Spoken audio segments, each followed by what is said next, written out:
नमस्कार दोस्तों, NEET exam cancelled, protest by CJP and Sonu Wangchuk. Police के गुंडे यहाँ आए, सोनम सर को घसीट कर गाली गलौज करके लेकर गए। तो ऐसा है कि अभी आपको पता चल ही गया होगा जो प्रोटेस्ट चल रहे हैं, जो कि हमारे बच्चों के ऊपर लाठीचार्ज भी हुआ है। इसके बारे में मैं इस वीडियो के अंदर लिटिल बिट एक्सप्लेन करूंगा। उसको स्टार्ट करने से पहले हम नीट एग्ज़ाम के ऊपर चलते हैं। तो नीट एग्ज़ाम इस साल कैंसिल हुआ है, लेकिन इसका इम्पैक्ट क्या पड़ा है स्टूडेंट्स के ऊपर और इंडियन गवर्नमेंट ने कितना रेवेन्यू जनरेट किया है इस नीट एग्ज़ाम के थ्रू, ये सारी की सारी जो इन्फॉर्मेशन है इस वीडियो के थ्रू हम डिस्कस करेंगे। इस एग्ज़ाम में अप्रोक्स 22,75,000 स्टूडेंट्स ने एप्लीकेशन फॉर्म भरे थे और इस एग्ज़ाम को क्वालिफाई कितने बच्चों ने किया? अप्रोक्स 11 लाख बच्चों ने इस एग्ज़ाम को क्वालिफाई किया है। इंडिया के अंदर जो सीट्स हैं वो अप्रोक्स 1.5 से 2 लाख की सीट्स हैं, MBBS, BDS, SE, BMS को डालकर। इस एग्ज़ाम में अपेयर होने के लिए एक जो जनरल कैटेगरी का बच्चा है उसको 1700 रुपये पे करने पड़ते हैं और जो OBC वाला बच्चा है उसको अप्रोक्स आई थिंक 1600 रुपये पे करने पड़ते हैं। जो SC ST है 1000 रुपीज़ पे करने पड़ते हैं। तो मैंने आपको स्टार्टिंग में बताया था कि 22,75,000 बच्चा इस एग्ज़ाम को फॉर्म भरा था।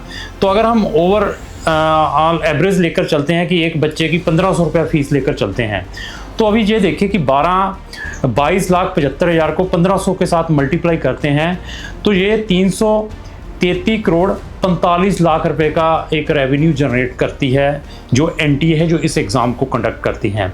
अगर इसके ऊपर हम देखते हैं कि लागत क्या है, वो लागत भी आप नेट से निकाल सकते हैं, तो आपको ये भी पता चल जाएगा कितनी अर्निंग हो रही है। बट अभी कैंसिल होने के बाद क्या सिचुएशंस हुई हैं बच्चों के ऊपर। तो कैंसिल होने के बाद सबसे पहले स्ट्रेस। ये बच्चे कौन से हैं? क्रीम स्टूडेंट हैं जिन्होंने डॉक्टर बनना है, पढ़े लिखे बच्चे हैं। कुछ ही बच्चों के 98% हैं, 90% है, 95% वाले मार्क्स हैं जिन्होंने डॉक्टर बनना है। एक प्रेस्टीजियस जो सबसे बड़ा प्रोफेशन रहता है वो एग्ज़ाम देने के बाद बच्चों को डॉक्टर में सीट मिलती है। सबसे बड़ा कारण स्ट्रेस, बच्चों के ऊपर स्ट्रेस रही है जब इस एग्ज़ाम को कैंसिल हुआ।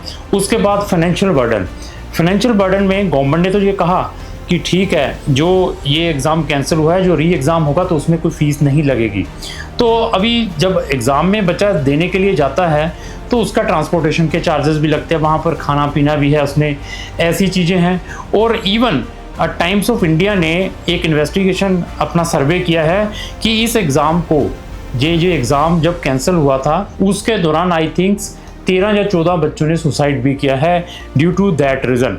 तो अभी कुछ दिन पहले एग्ज़ाम के कैंसिलेशन होने के बाद जो अपनी कॉकरोच जनता पार्टी है 6 जून से स्ट्राइक कर रही है जंतर मंतर पर बैठकर।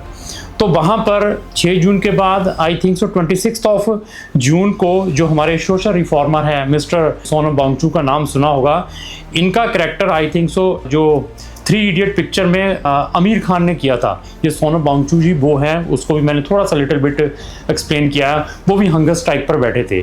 जो इसकी इन्वेस्टिगेशन है टोटल ट्रांसपेरेंट हो, जो भी इसके अंदर जो भी डिस्क्रिपेंसीज रही हैं उसकी इन्वेस्टिगेशन हो। मिस्टर धर्मेंद्र प्रधान, उनका रेजिग्नेशन भी उन्होंने इसमें रिक्वायर्ड किया था बीच में सीजेपी और सोनम वांगचुक ने।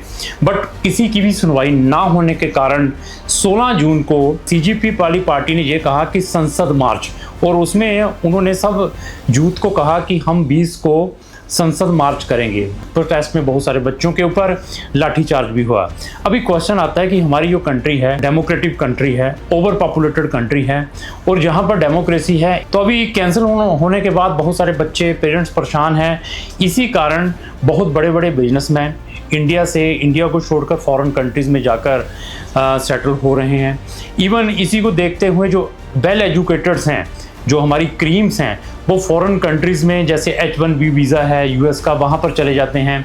तो इवन बच्चे हमारे इंडिया से यहाँ में क्यों नहीं स्टडी करते, जहाँ पर भी बहुत कुछ है, वो भी फॉरेन कंट्रीज़ में जाकर एजुकेशन लेते, कोई ऑस्ट्रेलिया, कोई न्यूजीलैंड। कारण क्या है कि दिस इज़ द रीज़न कि जो अभी इन एजुकेटेड बच्चों के साथ हुआ है। अब फॉरेन में ये देखिए कि ऐसे स्टूडेंट्स के लिए फ्री में एजुकेशन भी प्रोवाइड की जाती है। ये मेडिकल वाले स्टूडेंट हैं जिनके 80-90% नंबर हैं, तो बहुत सारी फॉरेन की यूनिवर्सिटीज़ ऐसे स्टूडेंट्स का रेड कारपेट वेलकम करती हैं। तो हमारा देख लीजिए 90% 95% वाले बच्चों के साथ क्या हुआ है। तो वहाँ पर भी आप अपनी एजुकेशन फ्री में भी ले सकते हैं, साथ में आपको स्टाइपेंड भी मिल सकता है। तो अगर आपने फॉरेन कंट्री से हमारा कोई ओपिनियन लेना है कहाँ पर आपको फ्री में जहाँ इकोनॉमिकल एजुकेशन मिल सकती है, चाहे वो MBBS है, चाहे BDS है, चाहे आपने नर्सिंग में, और हमारे पास मेडिकल स्टूडेंट्स ने जिसने अपनी 12th मेडिकल से किया है, हमारे पास ऐसे 35 से 40 प्रोफेशंस हैं जिनमें आप अपना कैरियर फॉरेन कंट्रीज से भी बनवा सकते हैं, जिसकी फीस 0 से स्टार्ट होकर अप्रोक्स 8-9 लाख रुपए की है, डिपेंड ऑन कंट्री। तो लास्ट ही मैं यही कहूँगा कि अगर आप हमारा भी कोई ओपिनियन लेना चाहते हैं तो आप हमारे दिए गए नंबरों पर संपर्क कर सकते हैं। Thank you.